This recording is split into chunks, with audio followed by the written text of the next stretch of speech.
In today's video, I'm going to teach you how to set up Zelle with Chase. By the end, you'll be ready to send and receive money quickly and securely right from your Chase mobile app. First, open the Chase mobile app and sign into your account. Make sure you're using the official app and that it's up to date. A quick reminder before we go further, you can only set up Zelle if you have a Chase checking account. If you don't see the options I mentioned, double check that you're logged into an eligible account. Once you're on the home screen, tap Pay and Transfer. This is the hub for moving money, paying bills, and of course, using Zelle.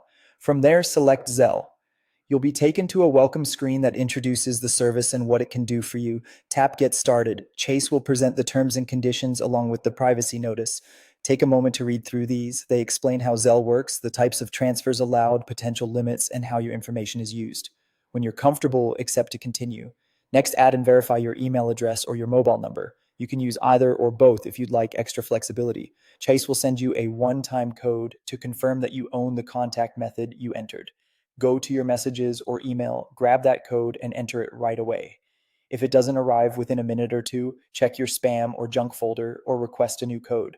Make sure you have a good signal so the verification comes through without delays. After verification, choose the checking account you want to use with Zelle. If you have more than one, pick the one you'd like as your default for sending and receiving. You can change this later, but choosing the right account now helps keep your transfers organized. Now tap Done to complete the setup. You should see a confirmation screen letting you know that Zelle is active in your Chase app. From this point forward, you'll be able to find Zelle under Pay and Transfer anytime you need it.